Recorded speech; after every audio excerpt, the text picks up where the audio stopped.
ਇਹ ਹਫ਼ਤਾਵਾਰ ਬਾਈਬਲ ਦਾ ਦਰਸੀ ਆਵਾਜ਼ ਪਲੇਨਫੀਲਡ Christian science church independent ਵੱਲੋਂ ਹੈ, ਜਿਹੜਾ ਨਿਊ ਜਰਸੀ ਅਮਰੀਕਾ ਵਿੱਚ ਹੈ।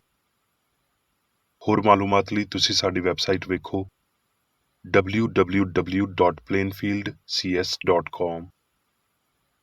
ਇਹ ਸਬਕ 11 ਜਨਵਰੀ 2026 ਐਤਵਾਰ ਦੇ ਦਿਨ ਹਫ਼ਤੇ ਦੇ ਅਖੀਰ ਉੱਤੇ ਤੁਹਾਡੇ ਪੜ੍ਹਨ ਲਈ ਤਿਆਰ ਕੀਤਾ ਗਿਆ ਹੈ। ਮਜ਼ਮੂਨ ਸਾਕਰਾਮੈਂਟ। ਸੁਨਹਿਰੀ ਮਤਨ ਅਬਰਾਨੀਓ। ਇਸ ਲਈ ਜਦ ਸਾਡਾ ਅਜਿਹਾ ਵੱਡਾ ਸਰਦਾਰ ਕਾਹੇ ਨੇ, ਜਿਹੜਾ ਅਸਮਾਨਾਂ ਵਿੱਚੋਂ ਲੰਘ ਗਿਆ, ਯਾਨੀ ਰੱਬ ਦਾ ਪੁੱਤਰ ਯਿਸੂ, ਤੇ ਆਓ ਅਸੀਂ ਆਪਣੇ ਇਕਰਾਰ ਵਿੱਚ ਕਾਇਮ ਰਹੀਏ। ਜਵਾਬੀ ਪੜ੍ਹਾਈ। ਅਬਰਾਨੀਓ। ਕਿਉਂ ਜੇ ਹਰ ਸਰਦਾਰ ਕਾਹਨ ਬੰਦਿਆਂ ਵਿੱਚੋਂ ਚੁਣਿਆ ਜਾ ਕੇ ਬੰਦਿਆਂ ਲਈ ਹੀ ਉਹਨਾਂ ਗੱਲਾਂ ਵਾਸਤੇ ਮੁਕਰਰ ਕੀਤਾ ਜਾਂਦਾ ਹੈ ਜਿਹੜੀਆਂ ਰੱਬ ਨਾਲ ਤਾਲੁਕ ਰੱਖਦੀਆਂ ਨੇ, ਤਾਂ ਜੋ ਨਜ਼ਰਾਂ ਤੇ ਪਾਪਾਂ ਦੀਆਂ ਕੁਰਬਾਨੀਆਂ ਚੜ੍ਹਾਵੇ, ਤੇ ਉਹ ਬੇਵਕੂਫਾਂ ਤੇ ਗੁੰਮਰਾਹਾਂ ਨਾਲ ਨਰਮੀ ਨਾਲ ਪੇਸ਼ ਆਉਣ ਦੇ ਕਾਬਲ ਹੁੰਦਾ ਹੈ, ਇਸ ਲਈ ਭਈ ਉਹ ਆਪ ਵੀ ਕਮਜ਼ੋਰੀ ਦਾ ਸ਼ਿਕਾਰ ਹੁੰਦਾ ਹੈ। ਇਸੇ ਤਰ੍ਹਾਂ ਮਸੀਹ ਨੇ ਵੀ ਸਰਦਾਰ ਕਾਹਨ ਹੋਣ ਦੀ ਬਜ਼ੁਰਗੀ ਆਪਣੇ ਆਪ ਨੂੰ ਨਹੀਂ ਦਿੱਤੀ, ਬਲਕਿ ਉਹਨੇ ਹੀ ਦਿੱਤੀ ਜਿਹਨੇ ਉਹਨੂੰ ਆਖਿਆ ਸੀ ਭਈ ਤੂੰ ਮੇਰਾ ਪੁੱਤਰ ਏ, ਅੱਜ ਤੂੰ ਮੈਥੋਂ ਜੰਮਿਆ ਏ। ਇਸ ਲਈ ਉਹ ਦੂਜੀ ਥਾਂ ਤੇ ਵੀ ਆਖਦਾ ਏ ਭਈ ਤੂੰ ਮਲਕੇ ਸਿਦਕ ਦਾ ਹਮੇਸ਼ਾ ਤਿਕਰ ਦਾ ਕਾਹਨ ਏ। ਉਹਨੇ ਆਪਣੀ ਇਨਸਾਨੀਅਤ ਦੇ ਦਿਨਾਂ ਵਿੱਚ ਜ਼ੋਰ-ਜ਼ੋਰ ਨਾਲ ਪੁਕਾਰ ਕੇ ਤੇ ਅਥਰੂ ਵਗਾ ਕੇ ਉਹਦੇ ਤੋਂ ਹੀ ਦੁਆਵਾਂ ਤੇ ਇਲਤਜਾਵਾਂ ਕੀਤੀਆਂ, ਜਿਹੜਾ ਉਹਨੂੰ ਮੌਤ ਤੋਂ ਬਚਾ ਸਕਦਾ ਸੀ, ਤੇ ਰੱਬ ਦੇ ਰਹਿਮ ਪਾਰੋਂ ਉਹਦੀ ਸੁਣੀ ਗਈ, ਤੇ ਪੁੱਤਰ ਹੋਣ ਦੇ ਬਾਵਜੂਦ ਉਹਨੇ ਦੁੱਖ ਸਹਿ ਕੇ ਫਰਮਾਬਰਦਾਰੀ ਸਿੱਖੀ, ਤੇ ਕਾਮਲ ਬਣ ਕੇ ਆਪਣੇ ਸਾਰੇ ਫਰਮਾਬਰਦਾਰਾਂ ਲਈ ਹਮੇਸ਼ਾ ਦੀ ਮੁਕਤੀ ਦਾ ਵਸੀਲਾ ਬਣਿਆ। ਦਰਸੀ ਆਵਾਜ਼ ਬਾਈਬਲ ਵਿੱਚੋਂ ਇਸਤਸਨਾ।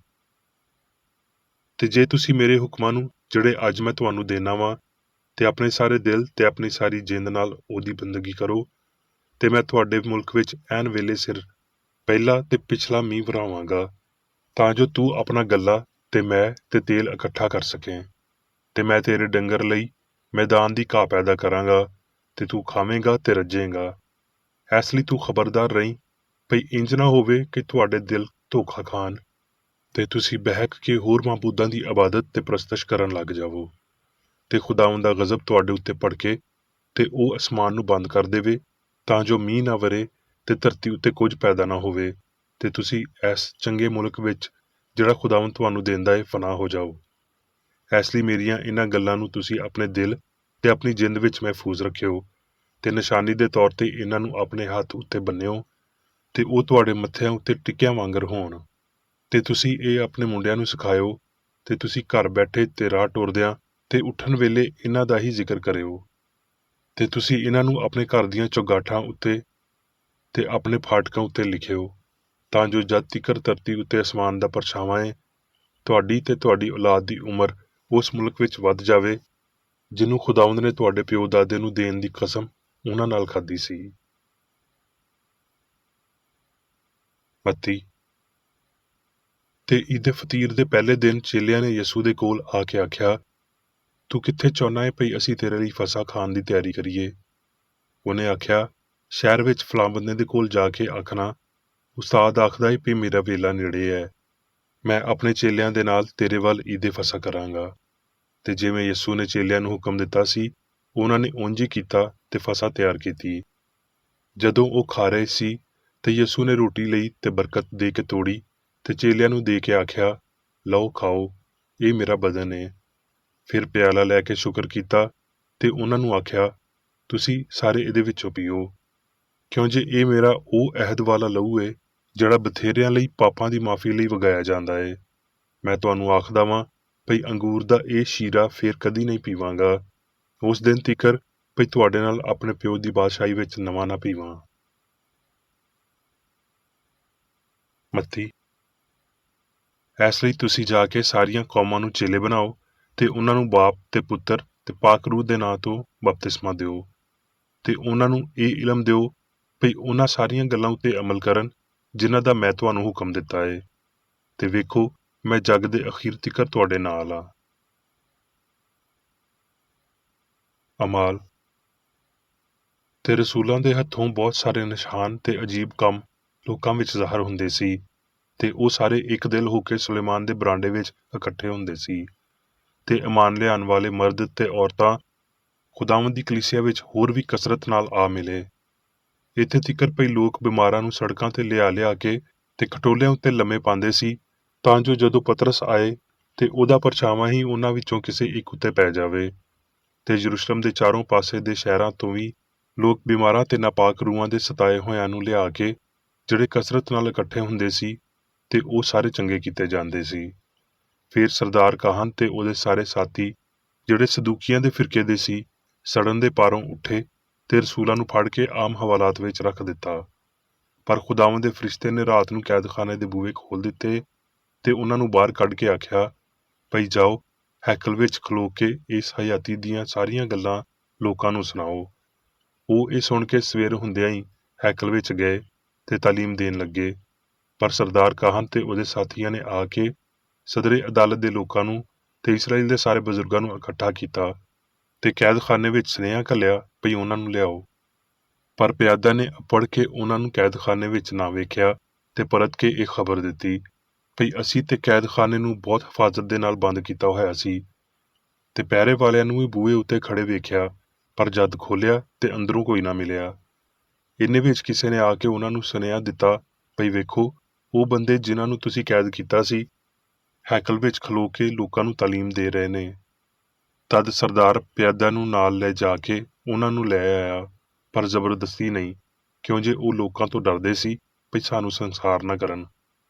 ਫਿਰ ਉਹਨਾਂ ਨੂੰ ਲਿਆ ਕੇ ਅਦਾਲਤ ਵਿੱਚ ਖੜਾ ਕੀਤਾ ਤੇ ਸਰਦਾਰ ਕਾਹਨ ਨੇ ਉਹਨਾਂ ਨੂੰ ਇਹ ਆਖਿਆ ਭਈ ਅਸੀਂ ਤੁਹਾਨੂੰ ਸਖਤੀ ਨਾਲ ਆਖਿਆ ਸੀ ਭਈ ਇਹ ਨਾਂ ਲੈ ਕੇ ਤਾਲੀਮ ਨਾ ਦਿਓ, ਪਰ ਵੇਖੋ ਤੁਸੀਂ ਸਾਰੇ ਯਰੂਸ਼ਲਮ ਵਿੱਚ ਇਹ ਤਾਲੀਮ ਫੈਲਾ ਛੱਡੀ ਏ ਤੇ ਉਸ ਬੰਦੇ ਦਾ ਖੂਨ ਸਾਡੇ ਸਿਰ ਪਾਣਾ ਚਾਹੁੰਦੇ ਹੋ। ਪਤਰਸ ਤੇ ਰਸੂਲਾਂ ਨੇ ਜਵਾਬ ਵਿੱਚ ਆਖਿਆ ਭਈ ਸਾਡੇ ਉੱਤੇ ਬੰਦਿਆਂ ਦੇ ਹੁਕਮ ਨਾਲੋਂ ਰੱਬ ਦਾ ਹੁਕਮ ਮੰਨਣਾ ਬਹੁਤਾ ਫਰਜ਼ ਏ।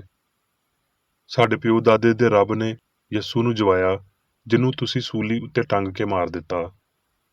ਉਹਨੂੰ ਹੀ ਰੱਬ ਨੇ ਮਾਲਕ ਤੇ ਮੁਨੱਜੀ ਆਖ ਕੇ ਆਪਣੇ ਸੱਜੇ ਹੱਥ ਨਾਲ ਉੱਚਾ ਕੀਤਾ ਤਾਂ ਜੋ ਇਸਰਾਇਲ ਨੂੰ ਤੌਬਾ ਦੀ ਤੌਫੀਕ ਤੇ ਪਾਪਾਂ ਦੀ ਮਾਫੀ ਦਿੱਤੀ ਜਾਵੇ। ਤੇ ਅਸੀਂ ਇਹਨਾਂ ਗੱਲਾਂ ਦੇ ਗਵਾਹ ਹਾਂ ਤੇ ਪਾਕ ਰੂਹ ਵੀ ਜਿਹਨੂੰ ਰੱਬ ਨੇ ਉਹਨਾਂ ਨੂੰ ਦਿੱਤਾ ਏ ਜਿਹੜੇ ਉਹਦੇ ਹੁਕਮ ਮੰਨਦੇ ਨੇ। ਰੋਮੀਓ, ਕੀ ਤੁਸੀਂ ਨਹੀਂ ਜਾਣਦੇ ਭਈ ਜਿਹਦੀ ਫਰਮਾਬਰਦਾਰੀ ਲਈ ਆਪਣੇ ਆਪ ਨੂੰ ਗੁਲਾਮਾਂ ਵਾਂਗਰ ਹਵਾਲੇ ਕਰ ਦਿੰਦੇ ਹੋ ਉਹਦੇ ਹੀ ਗੁਲਾਮ ਹੋ ਜਿਹਦੇ ਫਰਮਾਬਰਦਾਰ ਹੋ, ਭਾਵੇਂ ਪਾਪ ਦੇ ਜਿਹਦਾ ਅੰਜਾਮ ਮੌਤ ਏ ਤੇ ਭਾਵੇਂ ਫਰਮਾਬਰਦਾਰੀ ਦੇ ਜਿਹਦਾ ਅੰਜਾਮ ਰਾਸਤਬਾਜ਼ੀ ਏ।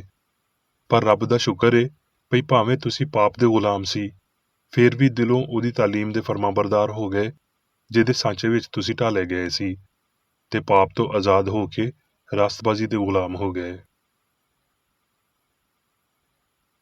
ਹੁਣ ਮੈਂ ਮੇਰੀ ਬੇਕਰ ਏਡੀ ਦੀ ਲਿਖੀ ਹੋਈ ਕ੍ਰਿਸਚਨ ਸਾਇੰਸ ਦੀ ਦਰਸੀ ਕਿਤਾਬ ਸਾਇੰਸ ਤੇ ਸਿਹਤ ਆਇਤਾਂ ਦੀ ਕੁੰਜੀ ਦੇ ਨਾਲ ਵਿੱਚੋਂ ਲਈਆਂ ਹੋਈਆਂ ਲਿਖਾਈਆਂ ਪੜਾਂਗਾ। ਸਾਇੰਸ ਤੇ ਸਿਹਤ।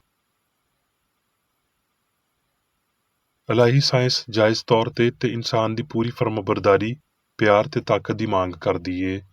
ਇਹਦੇ ਤੋਂ ਘੱਟ ਵਫਾਦਾਰੀ ਲਈ ਕੋਈ ਤਹਫ਼ੁਜ਼ ਨਹੀਂ ਰੱਖੇ ਜਾਂਦੇ। ਸੱਚਾਈ ਦੀ ਤਾਬੇਦਾਰੀ ਇਨਸਾਨ ਨੂੰ ਤਾਕਤ ਤੇ ਕੂਵਤ ਅਤਾ ਕਰਦੀ ਏ। ਗਲਤੀ ਨੂੰ ਹਵਾਲਗੀ ਤਾਕਤ ਦਾ ਘਾਟਾ ਪੈਣ ਨੂੰ ਵਧਾ ਦਿੰਦੀ ਏ। ਸਬਰ, ਹਲੀਮੀ, ਪਿਆਰ ਤੇ ਨੇਕ ਕੰਮਾਂ ਵਿੱਚ ਜ਼ਾਹਰ ਹੋਣ ਵਾਲੇ ਫਜ਼ਲ ਵਿੱਚ ਤਰੱਕੀ ਕਰਨ ਦੀ ਪੁਰਜੋਸ਼ ਤਾਂਘ ਲਈ ਸਾਨੂੰ ਦੁਆ ਕਰਨ ਦੀ ਲੋੜ ਏ। ਆਪਣੇ ਉਸਤਾਦ ਦੇ ਹੁਕਮਾਂ ਉੱਤੇ ਅਮਲ ਕਰਨਾ ਤੇ ਉਹਦੇ ਨਮੂਨੇ ਉੱਤੇ ਟੁਰਨਾ ਸਾਡੇ ਉੱਤੇ ਉਹਦਾ ਠੀਕ ਕਰਜ਼ ਏ ਤੇ ਜੋ ਕੁਝ ਉਹਨੇ ਕੀਤਾ ਉਹਦੀ ਸ਼ੁਕਰਗੁਜ਼ਾਰੀ ਦਾ ਕੱਲਾ ਚੰਗਾ ਸਬੂਤ ਏ। ਵਫਾਦਾਰੀ ਤੇ ਦਿਲੀ ਸ਼ੁਕਰਗੁਜ਼ਾਰੀ ਨੂੰ ਜ਼ਾਹਰ ਕਰਨ ਵਾਲੀ ਬਾਹਰ ਵਾਲੀ ਇਬਾਦਤ ਆਪਣੇ ਆਪ ਵਿੱਚ ਹੀ ਕਾਫੀ ਨਹੀਂ ਏ, ਕਿਉਂ ਜੇ ਉਹਨੇ ਆਖਿਆ ਜੇ ਤੁਸੀਂ ਮੇਰੇ ਨਾਲ ਪਿਆਰ ਕਰਦੇ ਹੋ ਤੇ ਮੇਰੇ ਹੁਕਮਾਂ ਉੱਤੇ ਅਮਲ ਕਰੋਗੇ। ਹਮੇਸ਼ਾ ਚੰਗੇ ਬਣੇ ਰਹਿਣ ਦੀ ਆਦੀ ਕੋਸ਼ਿਸ਼ ਹਮੇਸ਼ਾ ਦੀ ਦੁਆ ਏ। ਉਹਦੇ ਮਕਸਦ ਉਹਨਾਂ ਬਰਕਤਾਂ ਤੋਂ ਜ਼ਾਹਰ ਹੁੰਦੇ ਨੇ ਜਿਹੜੀਆਂ ਇਹ ਲਿਆਉਂਦੀ ਏ। ਉਹ ਬਰਕਤਾਂ ਜਿਨ੍ਹਾਂ ਨੂੰ ਜੇ ਨਾਕਾਬਲੇ ਸਮਾਤ ਲਫ਼ਜ਼ਾਂ ਵਿੱਚ ਵੀ ਨਾ ਸੁਣਿਆ ਜਾਵੇ ਤੇ ਮੁਹੱਬਤ ਦੇ ਨਾਲ ਹਿੱਸਾਦਾਰ ਬਣਨ ਲਈ ਸਾਡੀ ਕਾਬਲੀਅਤ ਦੀ ਤਸਦੀਕ ਕਰਦੀਆਂ ਨੇ। ਸੁਣਨ ਦੇ ਕਾਬਲ ਦੁਆ ਕਦੀ ਵੀ ਰੂਹਾਨੀ ਫਹਿਮ ਦੇ ਕੰਮ ਨਹੀਂ ਕਰ ਸਕਦੀ ਜਿਹੜੀ ਨਵੇਂ ਸਿਰੇ ਤੋਂ ਜੰਮਦੀ ਏ, ਬਲਕਿ ਖਾਮੋਸ਼ ਦੁਆ, ਚੌਕਸੀ ਤੇ ਦੀਨਦਾਰ ਫਰਮਾਬਰਦਾਰੀ ਸਾਨੂੰ ਯਿਸੂ ਦੇ ਨਮੂਨੇ ਮਗਰ ਟੁਰਨ ਦੇ ਕਾਬਿਲ ਬਣਾਉਂਦੀ ਏ। ਪੁਰਾਣੇ ਰੋਮ ਵਿੱਚ ਇੱਕ ਸਿਪਾਹੀ ਲਈ ਆਪਣੇ ਜਰਨਲ ਦੇ ਨਾਲ ਵਫਾਦਾਰ ਹੋਣ ਦਾ ਅਹਿਦ ਕਰਨਾ ਜ਼ਰੂਰੀ ਹੁੰਦਾ ਸੀ। ਇਸ ਅਹਿਦ ਲਈ ਲਾਤੀਨੀ ਲਫ਼ਜ਼ ਸਾਕਰਾਮੈਂਟਮ ਸੀ ਤੇ ਸਾਡਾ ਅੰਗਰੇਜ਼ੀ ਦਾ ਲਫ਼ਜ਼ ਸਾਕਰਾਮੈਂਟ ਇਹਦੇ ਵਿੱਚੋਂ ਹੀ ਲਿਆ ਗਿਆ ਏ। ਯਹੂਦੀਆਂ ਵਿੱਚ ਇਹ ਪੁਰਾਣੀ ਰਵਾਇਤ ਸੀ ਵੀ ਦਾਵਤ ਕਰਨ ਵਾਲਾ ਮਾਲਕ ਹਰ ਬੰਦੇ ਨੂੰ ਮੈਅ ਦਾ ਪਿਆਲਾ ਦਿੰਦਾ ਸੀ, ਪਰ ਯੂਖਰਿਸਤ ਕਿਸੇ ਰੂਮੀ ਸਿਪਾਹੀ ਦੇ ਹਲਫ ਦੀ ਯਾਦਗਾਰੀ ਨਹੀਂ ਸੀ ਤੇ ਨਾ ਹੀ ਮੈਅ ਸੀ ਜਿਹੜੀ ਇਕੱਠ ਦੇ ਮੌਕਿਆਂ ਵਿੱਚ ਤੇ ਯਹੂਦੀ ਰਸਮਾਂ ਵਿੱਚ ਵਰਤੀ ਜਾਂਦੀ ਸੀ, ਯਾਨੀ ਸਾਡੇ ਖੁਦਾਵੰਦ ਦਾ ਪਿਆਲਾ ਸੀ।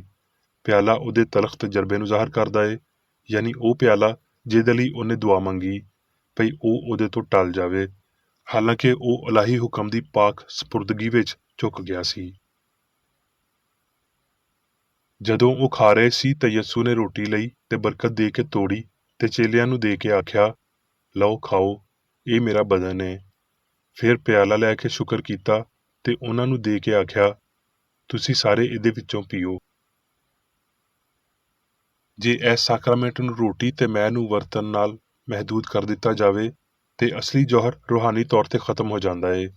ਚੇਲਿਆਂ ਨੇ ਰੋਟੀ ਖਾ ਲਈ ਸੀ, ਫਿਰ ਵੀ ਯਿਸੂ ਨੇ ਦੁਆ ਕਰਕੇ ਉਹਨਾਂ ਨੂੰ ਰੋਟੀ ਦਿੱਤੀ। ਜ਼ਾਹਰੀ ਲਿਹਾਜ਼ ਨਾਲ ਇਹ ਸ਼ਾਇਦ ਬੇਵਕੂਫੀ ਵਾਲੀ ਗੱਲ ਏ, ਪਰ ਇਹਦੇ ਰੂਹਾਨੀ ਫਹਿਮ ਵਿੱਚ ਇਹ ਫਿਤਰੀ ਤੇ ਖੂਬਸੂਰਤ ਗੱਲ ਸੀ। ਯਿਸੂ ਨੇ ਦੁਆ ਕੀਤੀ, ਉਹਨੇ ਹੋਰ ਰੌਸ਼ਨ, ਹੋਰ ਰੂਹਾਨੀ ਖਿਆਲਾਂ ਦੇ ਨਾਲ ਆਪਣੇ ਦਿਲ ਨੂੰ ਤਾਜ਼ਾਦਮ ਕਰਨ ਲਈ ਮਾਦੀ ਹਿੱਸਾਂ ਤੋਂ ਲਿਆ। ਉਹ ਸਾਰੇ ਜਿਹੜੇ ਯਿਸੂ ਦੀ ਯਾਦਗਾਰੀ ਵਿੱਚ ਰੋਟੀ ਖਾਂਦੇ ਤੇ ਮੈਅ ਪੀਂਦੇ ਨੇ, ਉਹ ਅਸਲ ਵਿੱਚ ਉਸ ਪਿਆਲੇ ਤੇ ਉਸ ਸਲੀਬ ਵਿੱਚੋਂ ਵੰਡਣ ਲਈ ਤੇ ਮਸੀਹ ਦੇ ਅਸੂਲ ਦੀ ਖਾਤਰ ਸਭ ਕੁਝ ਛੱਡਣ ਲਈ ਰਾਜ਼ੀ ਨੇ। ਤੇ ਫਿਰ ਇਸ ਇਲਹਾਮ ਨੂੰ ਇੱਕ ਮੁਰਦਾ ਰਸਮ ਨਾਲ ਕਿਉਂ ਮਨਸੂਬ ਕੀਤਾ ਜਾਂਦਾ ਏ, ਬਜਾਏ ਕਿ ਗਲਤੀ ਨੂੰ ਦੂਰ ਕਰਦਿਆਂ ਹੋਏ ਤੇ ਬਦਨ ਨੂੰ ਪਾਕ ਤੇ ਰੱਬ ਲਈ ਕਬੂਲ ਕਰਨ ਦੇ ਕਾਬਲ ਬਣਾਉਂਦਿਆਂ ਹੋਏ ਇਹ ਵਿਖਾਇਆ ਜਾਵੇ ਵੀ ਸੱਚਾਈ ਦਾ ਫਹਿਮ ਮਿਲਿਆ ਹੋਇਆ ਏ। ਜੇ ਮਸੀਹ ਸੱਚਾਈ ਇਜ਼ਹਾਰ ਵਿੱਚ ਸਾਡੇ ਕੋਲ ਆਇਆ ਏ ਤੇ ਕਿਸੇ ਦੂਜੀ ਯਾਦਗਾਰੀ ਦੀ ਲੋੜ ਨਹੀਂ ਏ, ਕਿਉਂ ਜੇ ਇਜ਼ਹਾਰ ਇਮੈਨੂਅਲ ਜਾਂ ਰੱਬ ਸਾਡੇ ਨਾਲ ਏ, ਤੇ ਜੇ ਕੋਈ ਦੂਜਾ ਸਾਡੇ ਨਾਲ ਏ ਤੇ ਉਹਦੀ ਯਾਦਗਾਰੀ ਮਨਾਉਣ ਦੀ ਕੀ ਲੋੜ ਏ। ਸਾਰੇ ਸ਼ਾਗਿਰਦ ਆਪਣੇ ਤਜਰਬਿਆਂ ਦੇ ਰਾਹੀਂ ਹੋਰ ਰੂਹਾਨੀ ਬਣੇ ਤੇ ਇਹ ਠੀਕ ਤਰ੍ਹਾਂ ਸਮਝੇ ਜੋ ਮਾਲਕ ਨੇ ਸਿਖਾਇਆ ਸੀ। ਉਹਦਾ ਜੀ ਉੱਠਣਾ ਉਹਨਾਂ ਦਾ ਜੀ ਉੱਠਣਾ ਵੀ ਸੀ। ਉਹਨੇ ਉਹਨਾਂ ਦੀ ਤੇ ਦੂਜੇ ਲੋਕਾਂ ਦੀ ਰੂਹਾਨੀ ਬੇਹਿੱਸੀ ਤੇ ਬਹੁਤ ਜ਼ਿਆਦਾ ਇਮਕਾਨਾਤ ਦੇ ਖਿਆਲਾਂ ਵਿੱਚ ਰੱਬ ਉੱਤੇ ਅੰਨੇ ਭਰੋਸੇ ਤੋਂ ਜਗਾਇਆ। ਉਹਨਾਂ ਨੂੰ ਇਸ ਇਰਤਕਾਜ਼ ਦੀ ਲੋੜ ਸੀ, ਕਿਉਂ ਜੇ ਬਹੁਤ ਛੇਤੀ ਉਹਨਾਂ ਦਾ ਮਾਲਕ ਹਕੀਕਤ ਦੇ ਰੂਹਾਨੀ ਦਾਇਰੇ ਵਿੱਚ ਦੁਬਾਰਾ ਜੀ ਉੱਠਣ ਤੇ ਉਹਨਾਂ ਦੀ ਸੋਚ ਤੋਂ ਵੀ ਕਿਤੇ ਉੱਚਾ ਚੁੱਕਿਆ ਜਾਣ ਵਾਲਾ ਹੋਵੇਗਾ। ਉਹਦੀ ਵਫਾਦਾਰੀ ਦੇ ਅਜਰ ਵਿੱਚ ਉਹ ਮਾਦੀ ਹਿੱਸ ਲਈ ਇਸ ਤਬਦੀਲੀ ਵਿੱਚ ਗਾਇਬ ਹੋ ਜਾਵੇਗਾ ਜਿਹਨੂੰ ਮਿਰਾਜ ਆਖਿਆ ਜਾਂਦਾ ਏ। ਸਾਡਾ ਬਪਤਿਸਮਾ ਸਾਰੀ ਗਲਤੀ ਤੋਂ ਸਾਡੀ ਪਾਕੀਜ਼ਗੀ ਏ। ਸਾਡੀ ਕਲੀਸਿਆ ਇਲਾਹੀ ਅਸੂਲ ਮੁਹੱਬਤ ਉੱਤੇ ਕਾਇਮ ਏ। ਅਸੀਂ ਇਸ ਕਲੀਸਿਆ ਵਿੱਚ ਬਸ ਰੂਹ ਵਿੱਚ ਨੌਮੌਲੂਦ ਹੁੰਦਿਆਂ ਹੋਏ ਇਕੱਠੇ ਹੋ ਸਕਦੇ ਹਾਂ। ਜਦ ਅਸੀਂ ਮੁਹੱਬਤ ਦੇ ਫਲ ਲਿਆਉਂਦਿਆਂ ਹੋਏ, ਗਲਤੀ ਨੂੰ ਕੱਢਦਿਆਂ ਹੋਏ ਤੇ ਬਿਮਾਰਾਂ ਨੂੰ ਸ਼ਿਫਾ ਦਿੰਦਿਆਂ ਹੋਏ ਉਸ ਹਯਾਤੀ ਤਿਕਰ ਅਪੜਦੇ ਹਾਂ ਜਿਹੜੀ ਸੱਚਾਈ ਏ ਤੇ ਉਸ ਸੱਚਾਈ ਤਿਕਰ ਅਪੜਦੇ ਹਾਂ ਜਿਹੜੀ ਹਯਾਤੀ ਏ। ਸਾਡਾ ਯੂਖਰਿਸਤ ਇੱਕ ਰੱਬ ਦੇ ਨਾਲ ਰੂਹਾਨੀ ਸ਼ਰਾਕਤ ਏ। ਸਾਡੀ ਰੋਟੀ ਜਿਹੜੀ ਅਸਮਾਨ ਤੋਂ ਉਤਰਦੀ ਏ ਸੱਚਾਈ ਏ। ਸਾਡਾ ਪਿਆਲਾ ਸਲੀਬ ਏ। ਸਾਡੀ ਮੈਅ ਯਾਨੀ ਉਹ ਮੈਅ ਜਿਹੜੀ ਸਾਡੇ ਮਾਲਕ ਨੇ ਪੀਤੀ ਤੇ ਆਪਣੇ ਪੈਰੋਕਾਰਾਂ ਨੂੰ ਵੀ ਇਹਦਾ ਹੁਕਮ ਦਿੱਤਾ, ਮੁਹੱਬਤ ਦਾ ਇਲਹਾਮ ਏ। ਯਿਸੂ ਦਾ ਇਕਰਾਰ ਕਰਨ ਵਾਲੇ ਉਹਦੇ ਪੈਰੋਕਾਰ ਉਹਦੀਆਂ ਰਾਵਾਂ ਮਗਰ ਟੁਰਨਾ ਤੇ ਉਹਦੇ ਵੱਡੇ ਕੰਮਾਂ ਦੀ ਨਕਲ ਕਰਨਾ ਕਦੋਂ ਸਿੱਖਣਗੇ? ਉਹ ਲੋਕੀ ਜਿਨ੍ਹਾਂ ਨੇ ਉਸ ਨੇਕ ਬੰਦੇ ਦੀ ਸ਼ਹਾਦਤ ਹਾਸਲ ਕੀਤੀ, ਉਹ ਖੁਸ਼ਦਿਲੀ ਨਾਲ ਉਹਦੇ ਪਾਕ ਮੁਸਤਕਬਿਲ ਨੂੰ ਇੱਕ ਨੇਸਤ ਕੀਤੀ ਹੋਈ ਨਜ਼ਰਿਆਤੀ ਥਾਂ ਵਿੱਚ ਬਦਲ ਦੇਣਗੇ। ਰੱਬ ਕਰੇ ਭਈ ਅੱਜ ਦੇ ਮਸੀਹੀ ਇਸ ਚਾਲ ਚੱਲਣ ਦੀ ਹੋਰ ਅਮਲੀ ਅਹਿਮੀਅਤ ਨੂੰ ਮੰਨਣ। ਇਹ ਮੁਮਕਿਨ ਏ, ਹਾਂ ਇਹ ਹਰ ਬੱਚੇ, ਮਰਦ ਤੇ ਔਰਤ ਦੀ ਜ਼ਿੰਮੇਦਾਰੀ ਤੇ ਹੱਕ ਏ ਭਈ ਉਹ ਹਯਾਤੀ ਤੇ ਸੱਚਾਈ, ਸਿਹਤ ਤੇ ਪਾਕੀਜ਼ਗੀ ਦੇ ਇਜ਼ਹਾਰ ਦੇ ਪਾਰੋਂ ਮਾਲਕ ਦੇ ਨਮੂਨੇ ਦੀ ਕਿਸੇ ਹੱਦ ਤੀਕਰ ਪੈਰਵੀ ਕਰਨ। ਮਸੀਹੀ ਲੋਕੀ ਉਹਦੇ ਪੈਰੋਕਾਰ ਹੋਣ ਦਾ ਦਾਅਵਾ ਤੇ ਕਰਦੇ ਨੇ, ਪਰ ਕੀ ਉਹ ਉਹਦੇ ਮਗਰ ਉਸੇ ਤਰ੍ਹਾਂ ਟੁਰਦੇ ਨੇ ਜਿਵੇਂ ਉਹਨੇ ਹੁਕਮ ਦਿੱਤਾ ਏ? ਇਹਨਾਂ ਲਾਜ਼ਮੀ ਹੁਕਮਾਂ ਨੂੰ ਸੁਣੋ। ਇਸ ਲਈ ਚਾਹੀਦਾ ਏ ਭਈ ਤੁਸੀਂ ਕਾਮਲ ਹੋਵੋ ਜਿਵੇਂ ਤੁਹਾਡਾ ਅਸਮਾਨੀ ਪਿਓ ਕਾਮਲ ਏ। ਤੁਸੀਂ ਸਾਰੇ ਜੱਗ ਵਿੱਚ ਜਾ ਕੇ ਪੂਰੀ ਖਲਕਤ ਦੇ ਸਾਹਮਣੇ ਅੰਜੀਲ ਦੀ ਮੁਨਾਦੀ ਕਰੋ। ਬਿਮਾਰ ਨੂੰ ਸ਼ਿਫਾ ਦਿਓ। ਉਹਦੇ ਇਲਾਹੀ ਇਖਤਿਆਰ ਦੀ ਗਵਾਹੀ ਵਿੱਚ ਉਹਨੇ ਇਹ ਸਬੂਤ ਫਰਾਹਮ ਕੀਤਾ ਭਈ ਹਯਾਤੀ, ਸੱਚਾਈ ਤੇ ਮੁਹੱਬਤ ਬਿਮਾਰੀ ਤੇ ਪਾਪੀ ਨੂੰ ਸ਼ਿਫਾ ਦਿੰਦੇ ਨੇ ਤੇ ਅਕਲ ਦੇ ਪਾਰੋਂ ਨਾ ਕਿ ਮਾਦੇ ਦੇ ਪਾਰੋਂ ਮੌਤ ਉੱਤੇ ਫਤਹ ਪਾਉਂਦੇ ਨੇ। ਇਲਾਹੀ ਮੁਹੱਬਤ ਦਾ ਇਹ ਸਭ ਤੋਂ ਉੱਚਾ ਸਬੂਤ ਸੀ ਜਿਹੜਾ ਉਹ ਪੇਸ਼ ਕਰ ਸਕਦਾ ਸੀ। ਸੱਚਾਈ ਦਾ ਲਾਫਾਨੀ ਨਜ਼ਰੀਆ ਆਪਣੇ ਪਰਾਂ ਹੇਠਾਂ ਬਿਮਾਰਾਂ ਤੇ ਪਾਪੀਆਂ ਨੂੰ ਇਕੱਠਾ ਕਰਦਿਆਂ ਹੋਏ ਸਦੀਆਂ ਦਾ ਇਹਾਤਾ ਕਰ ਰਿਹਾ ਏ। ਮੇਰੀ ਖਸਤਾ ਹਾਲ ਉਮੀਦ ਉਸ ਖੁਸ਼ੀ ਦੇ ਦਿਨ ਦਾ ਅਹਿਸਾਸ ਦਿਵਾਉਣ ਦੀ ਕੋਸ਼ਿਸ਼ ਕਰਦੀ ਏ ਜਦੋਂ ਇਨਸਾਨ ਮਸੀਹ ਦੀ ਸਾਇੰਸ ਨੂੰ ਸਮਝੇਗਾ ਤੇ ਆਪਣੇ ਗੁਆਂਢੀ ਨਾਲ ਆਪਣੇ ਵਾਂਗਰ ਪਿਆਰ ਰੱਖੇਗਾ, ਜਦੋਂ ਉਹ ਇਹ ਜਾਣੇਗਾ ਭਈ ਰੱਬ ਕਾਦਰ ਮੁਤਲਕ ਏ ਤੇ ਜੋ ਕੁਝ ਉਹਨੇ ਇਨਸਾਨ ਲਈ ਕੀਤਾ ਤੇ ਕਰ ਰਿਹਾ ਏ ਉਹਦੇ ਵਿੱਚ ਇਲਾਹੀ ਮੁਹੱਬਤ ਦੀ ਸ਼ਫਾਈਆ ਤਾਕਤ ਨੂੰ ਜਾਣੇਗਾ। ਵਾਅਦੇ ਪੂਰੇ ਕੀਤੇ ਜਾਣਗੇ। ਇਲਾਹੀ ਸ਼ਫਾਅਤ ਦੇ ਦੁਬਾਰਾ ਜ਼ਾਹਰ ਹੋਣ ਦਾ ਵੇਲਾ ਹਰ ਵੇਲਾ ਹੁੰਦਾ ਏ ਤੇ ਜੋ ਕੋਈ ਵੀ ਆਪਣਾ ਧਰਤੀ ਵਾਲਾ ਸਭ ਕੁਝ ਇਲਾਹੀ ਸਾਇੰਸ ਦੀ ਅਲਤਾਰ ਉੱਤੇ ਰੱਖਦਾ ਏ ਉਹ ਹੁਣ ਮਸੀਹ ਦੇ ਪਿਆਲੇ ਵਿੱਚੋਂ ਪੀਂਦਾ ਏ ਤੇ ਉਹ ਰੂਹ ਤੇ ਮਸੀਹੀ ਸ਼ਫਾ ਦੀ ਤਾਕਤ ਨਾਲ ਮਲਬੂਸ ਹੁੰਦਾ ਏ। ਹੁਣ ਮੈਂ ਮੇਰੀ ਬੇਕਰ ਏਡੀ ਵੱਲੋਂ ਚਰਚ ਮੈਨੂਅਲ ਵਿੱਚ ਦਿੱਤੇ ਹੋਏ ਰੋਜ਼ਾਨਾ ਦੇ 3 ਫਰਜ਼ ਪੜਾਂਗਾ। ਰੋਜ਼ਾਨਾ ਦੀ ਦੁਆ। ਇਸ ਚਰਚ ਦੇ ਹਰ ਰੁਕਨ ਦਾ ਇਹ ਫਰਜ਼ ਏ ਭਈ ਉਹ ਹਰ ਰੋਜ਼ ਇਹ ਦੁਆ ਕਰੇ, ਤੇਰੀ ਬਾਦਸ਼ਾਹੀ ਆਵੇ, ਇਲਾਹੀ ਸੱਚਾਈ, ਹਯਾਤੀ ਤੇ ਪਿਆਰ ਦੀ ਸਲਤਨਤ ਮੇਰੇ ਅੰਦਰ ਕਾਇਮ ਹੋਵੇ ਤੇ ਸਾਰੇ ਪਾਪ ਮੈਥੋਂ ਨਿਕਲ ਜਾਣ ਤੇ ਤੇਰਾ ਕਲਾਮ ਸਾਰੇ ਇਨਸਾਨਾਂ ਦੇ ਪਿਆਰ ਨੂੰ ਵਧਾਵੇ ਤੇ ਉਹਨਾਂ ਉੱਤੇ ਹਕੂਮਤ ਕਰੇ। ਮਕਸਦਾਂ ਤੇ ਕੰਮਾਂ ਦਾ ਇੱਕ ਅਸੂਲ। ਨਾ ਕੋਈ ਮੁਖਾਲਫਤ ਤੇ ਨਾ ਕੋਈ ਜ਼ਾਤੀ ਤਾਲੁਕ ਮਾਦਰੀ ਚਰਚ ਦੇ ਕਿਸੇ ਰੁਕਨ ਦੇ ਮਕਸਦਾਂ ਜਾਂ ਕੰਮਾਂ ਉੱਤੇ ਅਸਰ ਕਰਨੇ ਚਾਹੀਦੇ। ਸਾਇੰਸ ਵਿੱਚ ਬਸ ਇਲਾਹੀ ਪਿਆਰ ਹੀ ਹਕੂਮਤ ਕਰਦਾ ਏ ਤੇ ਇੱਕ ਮਸੀਹੀ ਸਾਇੰਸਦਾਨ ਪਾਪ ਨੂੰ ਰੱਦ ਕਰਦਿਆਂ ਹੋਏ ਸੁੱਚੀ ਭਰਾਬੰਦੀ, ਖੈਰਾਤ ਪਸੰਦੀ ਤੇ ਮਾਫੀ ਨਾਲ ਪਿਆਰ ਦੀਆਂ ਮਿੱਠੀਆਂ ਸਚਾਈਆਂ ਦਾ ਪਰਛਾਵਾਂ ਬਣਦਾ ਏ। ਇਸ ਚਰਚ ਦੇ ਸਾਰੇ ਰੁਕਨਾਂ ਨੂੰ ਸਾਰੇ ਪਾਪਾਂ ਤੋਂ, ਗਲਤ ਤਰ੍ਹਾਂ ਦੀਆਂ ਪੇਸ਼ਨਗੋਈਆਂ, ਮੁਨਸਫੀਆਂ, ਮੁਜ਼ਮਤਾਂ, ਸਲਾਮਾਂ, ਗਲਤ ਅਸਰਾਂ ਨੂੰ ਲੈਣ ਤੇ ਗਲਤ ਅਸਰ ਦੇਣ ਤੋਂ ਆਜ਼ਾਦ ਰਹਿਣ ਲਈ ਹਰ ਰੋਜ਼ ਖਿਆਲ ਰੱਖਣਾ ਚਾਹੀਦਾ ਏ ਤੇ ਦੁਆ ਕਰਨੀ ਚਾਹੀਦੀ ਏ। ਫਰਜ਼ ਲਈ ਚੁਸਤੀ। ਇਸ ਚਰਚ ਦੇ ਹਰ ਰੁਕਨ ਦਾ ਇਹ ਫਰਜ਼ ਏ ਭਈ ਉਹ ਹਰ ਰੋਜ਼ ਜਾਰਹਾਨਾ ਜ਼ਹਿਨੀ ਸਲਾਮਾਂ ਦੇ ਖਿਲਾਫ ਆਪਣੇ ਆਪ ਨੂੰ ਤਿਆਰ ਰੱਖੇ ਤੇ ਰੱਬ, ਆਪਣੇ ਕਾਇਦ ਤੇ ਇਨਸਾਨਾਂ ਲਈ ਆਪਣੇ ਫਰਜ਼ਾਂ ਨੂੰ ਨਾ ਕਦੀ ਭੁੱਲੇ ਤੇ ਨਾ ਕਦੀ ਨਜ਼ਰਅੰਦਾਜ਼ ਕਰੇ। ਉਹਦੇ ਕੰਮਾਂ ਦੇ ਰਾਹੀਂ ਉਹਦਾ ਇਨਸਾਫ ਹੋਵੇਗਾ, ਉਹ ਬੇਕਸੂਰ ਜਾਂ ਕਸੂਰਵਾਰ ਹੋਵੇਗਾ।